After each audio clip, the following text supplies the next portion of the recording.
दोस्तों सुबह सवेरे अगर आप भी करते हैं पूजा में ये गलती कि नहाने के ठीक बाद करते हैं पूजा, तो प्लीज ऐसा ना करें।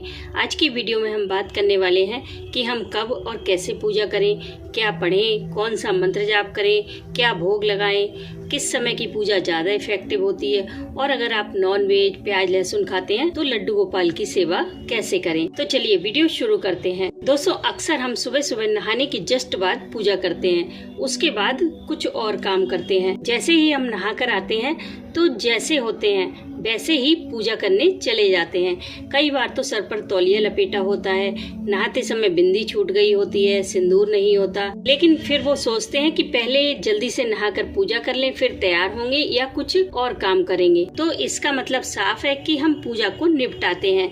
जरा सोचिए, अगर आप किसी के घर जाते हैं तो क्या ऐसे ही चले जाते हैं, या फिर कोई स्पेशल गेस्ट आपके घर आता है तो क्या आप उसके सामने ऐसे ही चले जाएंगे बालों में तौलिया लपेटे हुए बिना मेकअप के? नहीं ना, सबसे पहले आप अपने आप को तैयार करेंगे तब उसके सामने जाएंगे। तो फिर जो सबसे ज्यादा स्पेशल है उसके सामने आप ऐसे ही कैसे चले जाते हैं बिना बालों में कंघी किए? दोस्तों भगवान से ज्यादा अपना हमारा इस पूरी दुनिया में कोई नहीं है, इसलिए उन्हें इम्पोर्टेंस दीजिए।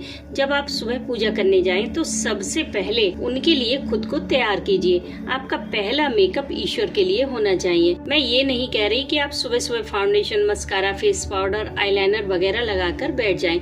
बस थोड़ा सा बालों को संवारिए, चेहरे पर आप जो भी कुछ लगाते हैं वो लगाइए। अगर आप सिंदूर लगाते हैं तो सिंदूर लगाइए, बिंदी लगाइए, उसके बाद भगवान के सामने जाइए और फिर आप पूजा करें। पूजा को आप निपटाने की बजाय एंजॉय करने की कोशिश करें। अब समझते हैं कि हम कैसे पूजा करें। सबसे पहले तुलसी में जल चढ़ाएं, फिर सूर्य देव को अर्घ दें, उसके बाद आप अपनी पूजा स्टार्ट करें। दोस्तों डेली पूजा में पंचदेव पूजन को बहुत अच्छा माना जाता है। पंचदेव यानी कि भगवान गणेश, माँ गौरी, भगवान शिव, विष्णु भगवान और सूर्य देव। दोस्तों सूर्य देव की पूजा तो मात्र जल अर्पित करने से ही पूरी हो जाती है, और बाकी भगवान की पूजा के लिए आप उनके मंत्रों का जाप कर सकते हैं। यहाँ अगर मैं सभी मंत्र बताऊंगी तो वीडियो लंबी हो जाएगी। मैंने पंचदेव पूजा का एक अलग से वीडियो बनाया है जिसका लिंक आपको डिस्क्रिप्शन में मिल जाएगा। अब हम बात करेंगे कि कब पूजा करें और किस समय की पूजा ज्यादा इफेक्टिव होती है। तो दोस्तों वैसे तो आप अपनी सुविधा के अनुसार किसी भी समय पूजा कर सकते हैं, क्योंकि हम लोग गृहस्थ हैं, हमें और भी फर्ज निभाने होते हैं। लेकिन अगर संभव हो तो आप कुछ दिन ब्रह्म मुहूर्त में पूजा करके देखिए, आपको अद्भुत चमत्कार देखने को मिलेंगे। आप मेरी बात पर विश्वास मत कीजिए, आप खुद चेक कीजिए। मात्र 11 दिन आप सुबह जल्दी उठकर पूजा करिए, आपको आश्चर्यजनक परिणाम अपनी मेंटल स्थिति में देखने को मिलेंगे। पूरा दिन आप बेहद पॉजिटिव फील करेंगे।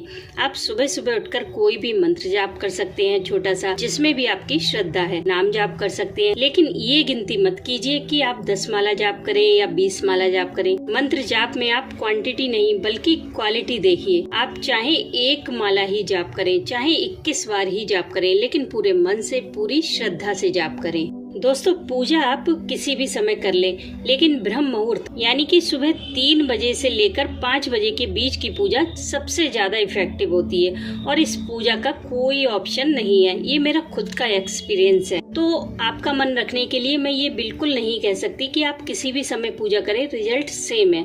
ब्रह्म मुहूर्त की बात ही अलग है। आप रोज ना सही, लेकिन अगर कोई स्पेशल पूजा का संकल्प ले रहे हैं 40 दिन का, तो कोशिश कीजिए कि उसे आप ब्रह्म मुहूर्त में करें, जरूर कामयाब होगी। अब हम बात करते हैं कि हम रोजाना की पूजा में क्या पढ़ें। तो रोजाना में आप कोई भी ऐसी चीज पढ़िए जो आपको याद ना हो। मान लीजिए आपको कोई चालीसा याद नहीं है, तो आप रोजाना बुक से देखकर कोई एक चालीसा उठा लीजिए, उसे पढ़िए, और तब तक रोजाना पढ़ते रहिए जब तक कि वो आपको याद ना हो जाए। और जब आप बिना देखे उसे पढ़ने लगे तो आप कोई दूसरा चालीसा ले लीजिए। इससे आपको क्या फायदा होगा? एक तो आपको धीरे धीरे काफी सारी चीजें याद हो जाएंगी, दूसरे अलग अलग चीजें पढ़ने से आपका भी पूजा में मन लगेगा, तीसरा कोई भी चीज अगर आपको याद हो जाती है तो वो एक्टिव हो जाती है, फिर आप उसका प्रयोग अपनी कामना की सिद्धि के लिए भी कर सकते हैं। इसी तरह आपको कई चालीसा, कई स्तोत्र याद हो जाएंगे। आइए अब जानते हैं भोग के बारे में। दोस्तों अगर आपके घर में लड्डू गोपाल हैं तो तीनों टाइम का भोग लगना ही चाहिए। अब मेरे पास बहुत सारे कमेंट आते हैं कि हम नॉनवेज खाते हैं, प्याज लहसुन खाते हैं, हम कैसे भोग लगाएं? तो दोस्तों जहाँ चाह है वहाँ राह भी निकल आती है। आप दूध का, दही का, माखन मिश्री का भोग लगा सकते हैं, ड्राई फ्रूट्स का भोग लगा सकते हैं। आप कितना भी नॉनवेज प्याज लहसुन क्यों ना खाते हो, लेकिन रोटी रोटी पराठा तो हर घर में बनता ही है और चावल भी हर घर में बनते हैं। तो आप रोटी पराठे का भोग लगा सकते हैं, मलाई के साथ घी नमक मिलाकर चावल का भोग लगा सकते हैं। गर्मी के मौसम में लस्सी बनाइए, मैंगो शेक बनाइए, शिकंजी का भोग लगाइए। अगर आप दिल से चाहेंगे तो बहुत सारी चीजें हैं भोग के लिए। आपके ठाकुर जी बहुत प्रसन्न रहेंगे।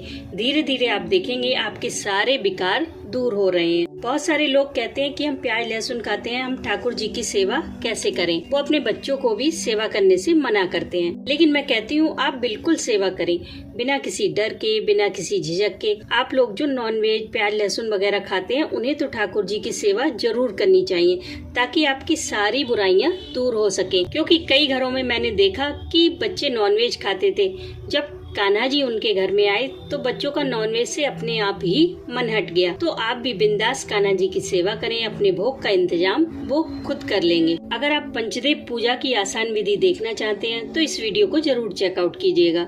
वीडियो पसंद आई हो तो लाइक जरूर करना। मैं मिलती हूँ आपसे नेक्स्ट वीडियो में, तब तक के लिए हरे कृष्णा।